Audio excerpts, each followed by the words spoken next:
This is Ag Matters PM from the Iowa Agribusiness Radio Network, brought to you by the Iowa Soybean Association, your daily recap of the information that affects Iowa's farmers, producers, and consumers, right here in the heart of the heartland.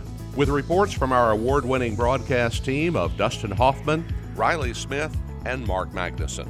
Now, from the IARN studios in Des Moines, here's Riley Smith. Good day and welcome to Ag Matters PM from the Iowa Agribusiness Radio Network. I'm Riley Smith. Today is Monday, May 6th of 2024. So glad you can join us for today's show.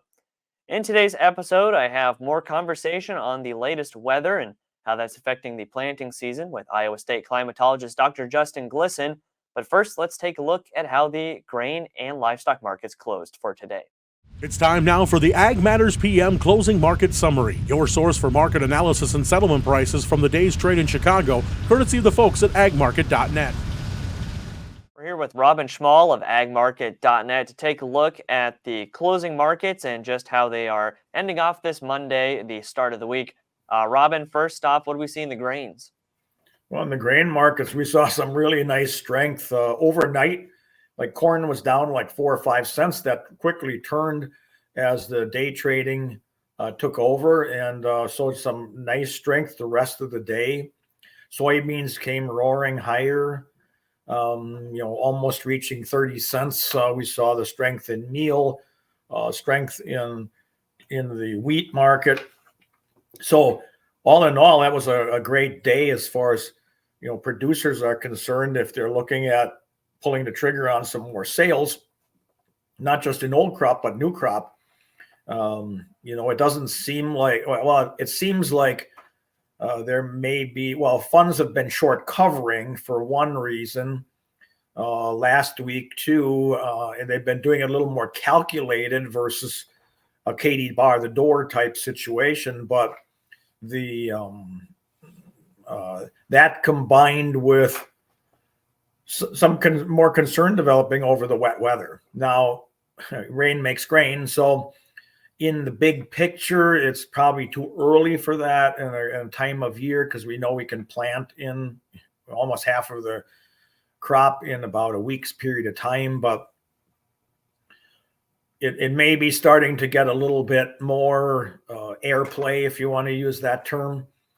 And whether or not it's right, or whether or not the market theoretically is reacting prematurely, it doesn't make any difference. You got a real short fund positions in the market. You've got some corn, like I talked to a customer in Texas, and he said they got a lot of rain. The corn is growing. It looks good, but he said it has no roots. And typically that can turn out to be hot and dry once you get through May into the June timeframe. So they're really kind of worried about that, even though it looks good right now. It has no root system.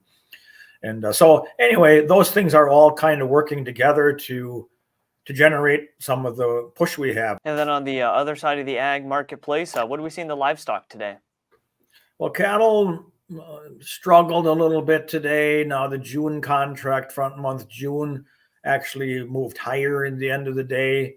We really didn't see a whole lot of volatility there, a little more pressure on the feeder cattle market than live cattle. Now last week we saw higher cash to round out the week. Northern trade was $1 higher. Southern trade was $2 higher. That was a little bit of a surprise on the trading in the South.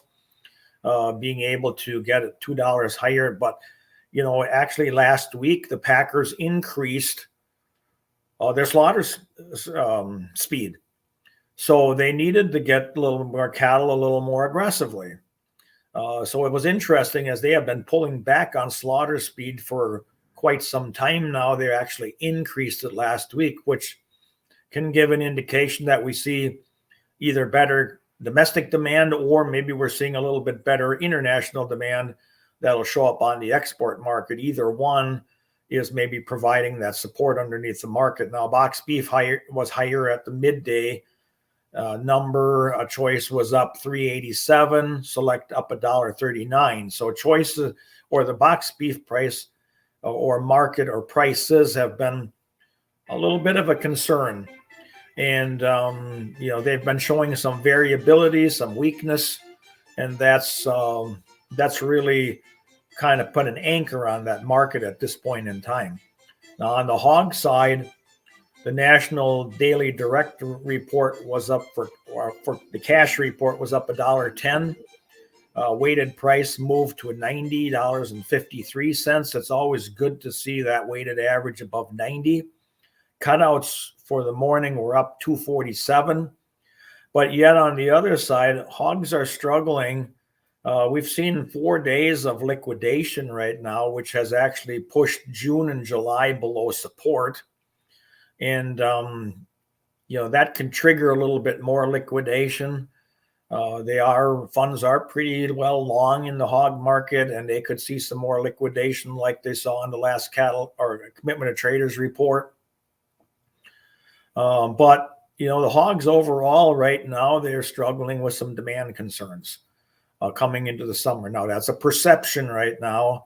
It's not a reality at this point in time, but that still has had the upper hand on that market over the last 4 days. All right, Robin, lots of great information today. For those of our listeners who would like to get in touch and learn more from the folks at agmarket.net, how can they do that? Well, they can call me directly at 877-256-3253, or they can go to our website, agmarket.net. There's an 844 number there. They can feel free to call in. Somebody will pick up the phone and answer their questions. That again was Robin Schmahl of agmarket.net. Let's take a look at how those numbers closed through the market window at iowaagnet.com. July corn up 8 3/4 at $4.69 even. July soybeans up 33 3/4 at $12.48 3/4. July soybean meal closed up $15.40 at $3.8760. Soybean oil up 76 cents at $43.84. Chicago wheat up 26 1/4 at $6.48 3/4.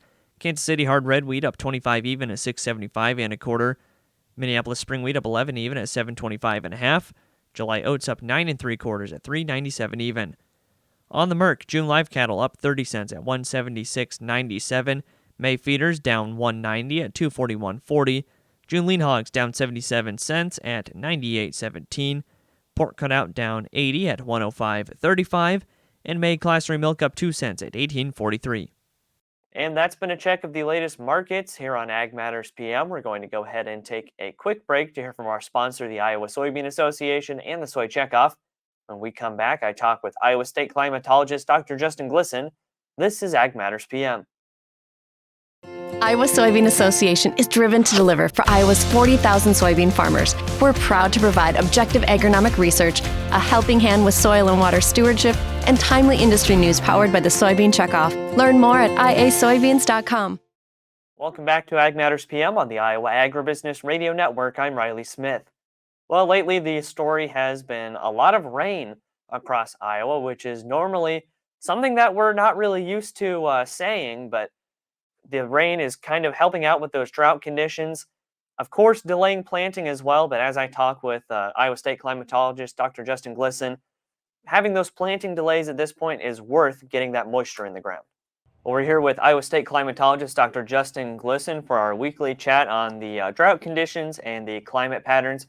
First off, Justin, great to have you on. What do we see in the latest drought monitor report? Hey, Riley, always a pleasure to be with you. Yep, so we're seeing a good improvement across the state, and this is the second week in which we've seen pretty broad scale one category improvement, meaning if you're in a drought category, let's say D1, moderate drought, you've been upgraded to D0, that abnormal dry category.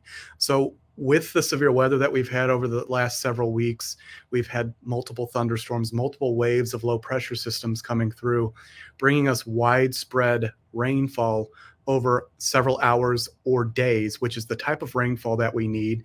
Now, of course, if you're underneath a supercell thunderstorm, you're going to get a lot more and a lot heavier rainfall that basically runs off. But overall, we're seeing an uptick in stream flows and soil moisture profiles, just what we need as we enter the growing season. And I know, we are getting kind of to that point where it's late enough due to the rain delays that there's a little bit of concerns about late planting, but I would say honestly at this point, when we're looking at those drought conditions, getting that moisture back in there, if you can, plant a little bit later without it being too late and also get that moisture, that would be the best case scenario.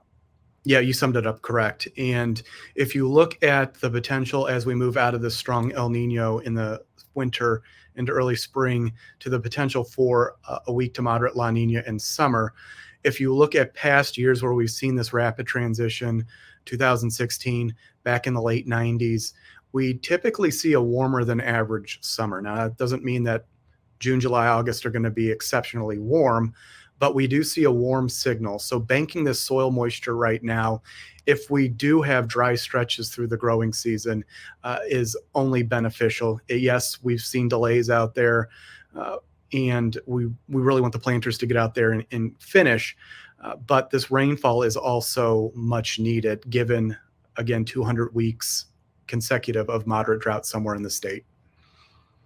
And we know too that we've seen in plenty of years past that if there's a couple of days of dry weather, farmers are going to get out. They're going to get out there and take advantage of that. So if we can just get some of those days mixed in there, I'm sure we'll see plenty of planting progress. Because I mean, we've already seen in this week's crop progress report that like beans, a quart of them are already in the ground. Yeah, that's a great point. And I was actually surprised by how much days of field work that we had, 4.2, I believe, given how much rainfall that we've seen with several severe weather events as well. 41 tornadoes, that breaks the previous record for April, which is 40 tornadoes.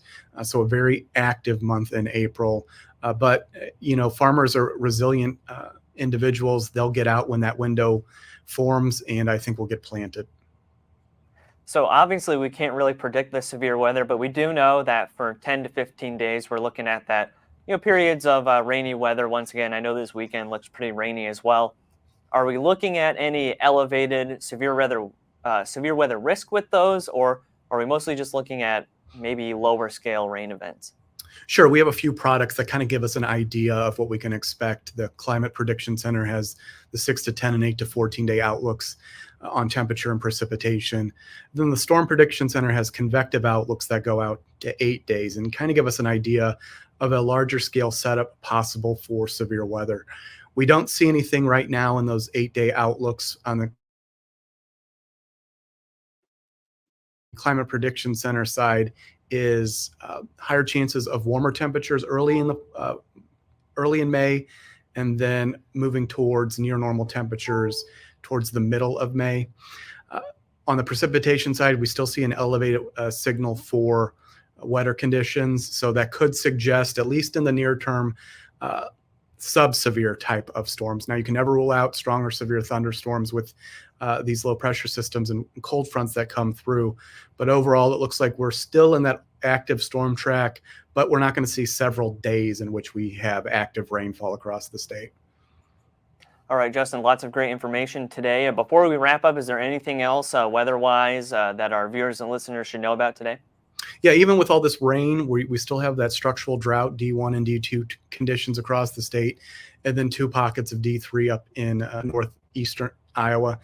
So we're always looking for observations from our farmers and producers to give us an idea of how accurate the drought depiction is each week. And that allows us to give better information to the U.S. Drought Monitor author. So my contact information is 515-281-8981 or Google Iowa Climatology Bureau. You'll come to our website. That'll have all the information you need to submit those reports. Justin, great talking with you today as always, and we look forward to chatting again next week. Thanks, Riley. That again was Iowa State climatologist Dr. Justin Glisan. And that brings us to the end of today's show of Ag Matters PM. Thanks again for tuning in. You can find all of our content on our website at iowaagnet.com. Also follow us on social media at X, LinkedIn, TikTok, and Facebook. And find our video content as well as previous episodes of AM PM on our YouTube channel. So make sure you subscribe and hit the notification bell to see when those videos go live. Don't forget as well our free Twice Daily Market podcasts on Apple, Amazon, Google, Spotify, and Podbean. From the Iowa Agribusiness Radio Network studios in Des Moines, I'm Riley Smith. On behalf of Mark Magnuson, Andy Peterson, and Dustin Huffman, we thank you for watching. This has been Ag Matters PM.